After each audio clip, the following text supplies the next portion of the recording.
they've got a very good veteran now on that offensive line.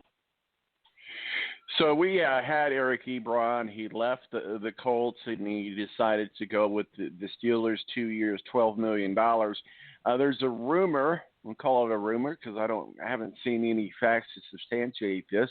But he said it wasn't really his choice to leave the Indianapolis Colts. And if you remember, right, when Ebron left, it was kind of like, well, he made the decision. It was his decision to make. It was because of injury. It was a lot of different things that he decided that he needed to move on from the Indianapolis Colts. The Colts fed the story or fed the line that that Eric Ebron, it was his choice to leave. But according to rumors and what people are saying that talk to Eric Ebron, is that it wasn't his choice to leave. Either which way, he's tied in with the Pittsburgh Steelers, 2 years, $12 million. What are your thoughts?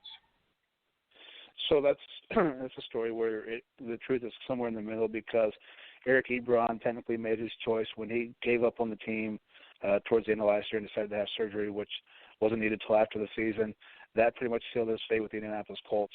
So it was his decision theoretically, but the Colts, when they decided not to re-sign him because of some of the things he said after leaving the team, after deciding to get surgery, and some of the stuff he said in the media in the weeks leading up to it is what made the Colts decide not to bring Eric Ebron back.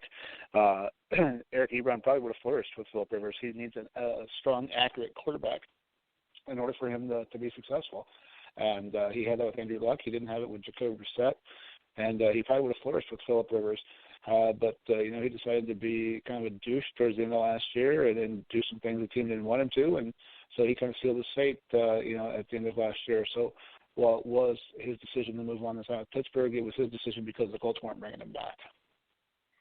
So New England, Devin McCourty, safety, doing the safety dance there with the New England Patriots, 2 years, $23 million. I don't know if that was a good move or a smart move, but it was certainly a good move on the behalf of his agent to be able to get him $23 million for 2 years. Yeah, I mean, after Tom decided he was leaving, it freed up the money. Had Tom Brady still been there, Devin McCourty would not have been a New England Patriot any longer. Bill always likes to get rid of guys as right before they, start a sharp decline. We've seen it with numerous guys on that team. So had Tom decided to stay, I think McCourty would have been on his way out. People all around the league have predicted he was going to be on his way out. But again, you got a pretty popular player there. And I think after the loss of Tom Brady, their hand was kind of forced to bring in Devin McCourty back. So you're right, it was a great deal for his agent and for him, but I don't think a great deal for the New England Patriots at all. We've talked about this, and we know who's going to be our quarterback here. It's going to be Philip Rivers with the Indianapolis Colts. He signed 1 year, $25 million. Let's revisit what we talked about last week, and that's, and we just talked a little bit about there's a path there for Jacoby Brissett to leave. Line up the QB 1, 2, and 3 in theory for the Colts right now, because if Brissett leaves, that means that leaves a big gap in the quarterback office there with the Colts. Yeah, to me, like we talked about last week, I think the guy that's on their radar really is Jalen Hurts. He's a guy that's unlike any quarterback that we've had in forever. Jacoby will run, but not often. Jalen Hurts is a guy who's, granted, not a tall guy, but it's not a tall man quarterback league anymore. He's an accurate football thrower down the field, and he's got speed and he can run. So it basically gives you two running backs in the backfield at all times because he's a guy who's threatening like that. And the Colts have a line that can sustain a guy like that, especially a young guy learning. He's a guy who played for both Nick Saban and then Lincoln Riley, two of the top programs in the country. And I think that he's going to fall to late second round. And maybe even the third round, and the Colts, I think, have a good shot at bringing him in as their future quarterback.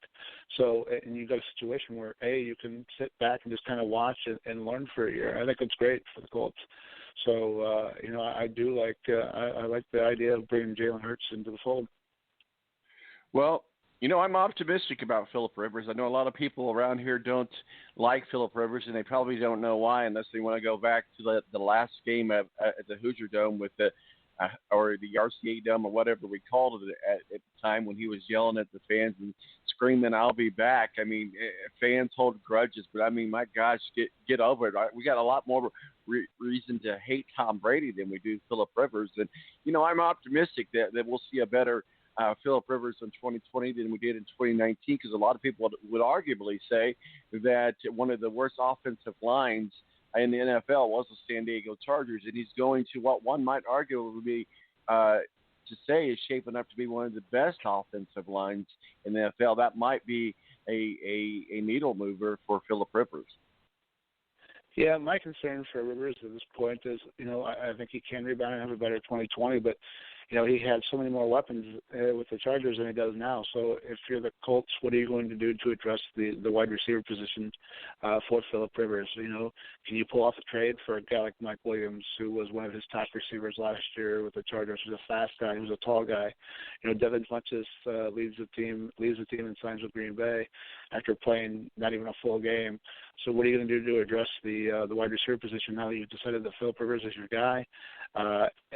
What are you going to do to give him weapons to throw to? And if you don't, then that tells me that you don't think you're a Super Bowl caliber team, because just T.Y. Hilton out there with a collection of scrubs isn't going to get it done. So the Colts now need to look towards that position and what can you do to give Phillip Rivers weapons? Yeah, and we got to look at what's going to be happening with T.Y. Hilton, the ghost, if you will. I mean, he's been a great a part of the Colts, if you should say, but is it time that we start looking past T.Y. Hilton? T.Y. Hilton's getting to be, let's look at his age and his size. Historically and statistically speaking, he's not going to be getting better. He's going to be getting worse. So maybe they do need to look at that wide receiver position. Let's talk a little bit about the defensive tackle coming over from the San Francisco 49ers to the Colts, and that's Sheldon Day. I thought that was a really solid move, a move that we needed for the defensive line. Yeah, I think he's going to kind of do the same thing he did with the 49ers. I think you're going to see him play on rundowns. You're going to see him rotate in a lot as well.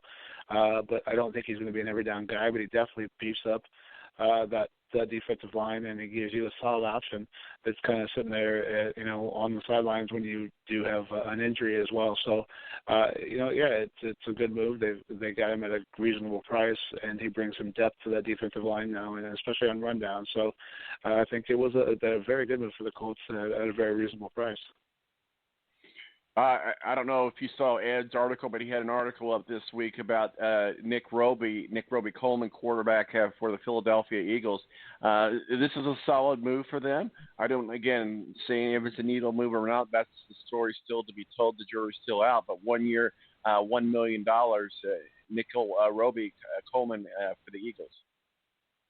Well, over the last 2 years, they've struggled keeping guys healthy at wide receiver and at cornerback. They were pulling guys in off the street to play cornerback, and so it's definitely a place where they need depth. So at that point, I think any guy with decent experience is a decent player at either wide receiver or cornerback is a needle mover for the Philadelphia Eagles at this point. When they're signing guys off the street for 3 out of 4 weeks last year to play cornerback, and still make the playoffs, I think it's a huge move for them. Well, let's talk a little, we talked about Jordan Love, and I talked about how he didn't have the best combine, if you will. But the Patriots might be showing some love as well. But do we think the Colts have any love in their cards, if you will? Jordan Love. Yeah, I think that, again, to me, the combine doesn't matter. I don't care how fast you run in a straight line. I want to see what you do in games. And, he's been a pretty darn good quarterback. I don't think he'll still be around when the Colts get a chance to select in the second round. I really think he's going to be a guy that a good team will select as a high-end backup. I think you'll see him a Green Bay, a Pittsburgh, try to upgrade that backup position and look towards the future with a guy like him. So I don't think that he lasts the first round. I think he'll be gone by the time the Colts select. the Chicago Bears. They just don't seem to figure it out. Between them and the Browns, I know you cover both of them, so we'll talk about both of those teams at the same time. What are your thoughts about the Bears in this offseason world and what they've been doing in the free agency and what they've been looking at and the decisions they've been making? You go from a team 2 years ago that makes a huge trade for Khalil Mack, which gets them into the playoffs, to what the hell are you doing now? They're a team that passed also on Deshaun Watson and Patrick Mahomes to draft Mitchell Trubisky. So it's head-scratching, honestly, at times. You make a trade for a guy in Nick Foles, who has won a Super Bowl, but is getting paid so much money when if you would have sat and been patient, you could have had Cam Newton as your starting quarterback. Not that you still can't now, but, you've made a trade for Nick Foles. But if you would have just sat and been patient, you could have appeased the fans by bringing in, Cam Newton. So I think there's times, especially this offseason, when I just look at it and go, what the hell are these guys doing? And why are they being allowed to continue to do this? So they're a team that's definitely got to get to the playoffs this year, or you're going to see their head coach and front office both gone. It's insane that some of these moves that are being made, and they've decided evidently that Trubisky isn't the guy anymore. And again, you look around at Deshaun Watson and Patrick Mahomes, both who are MVP candidates over the last few years, both who get their teams to the playoffs, and Mahomes, who won a Super Bowl last year. So I think for these guys, it's definitely you got to get it done and get it done now. So we're seeing a lot more in the sporting world or across the United States. In the United States is now the most infected country in the world with the coronavirus, but with one of the fewest deaths. But we're seeing a lot of sports personalities, whether it be in broadcasting, begin to test positive for the coronavirus. And I think I relate a lot of that to the fact that there's a lot more testing being done, so you're going to have a lot more positive results. But why are we seeing what seems or what feels like a lot of the sports world coming in contact and testing positive for the coronavirus? Well, I think a lot of it is obviously the gym. These are guys who can't just let that go.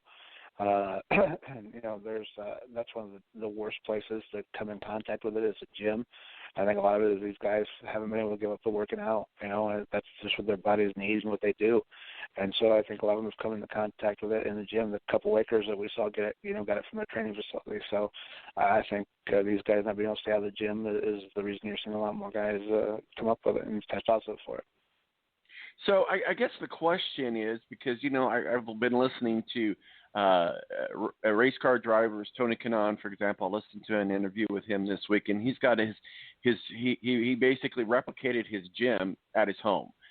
And the money that most of these players make, it seems like that would be a relatively easy task to do. Why are we not seeing that more?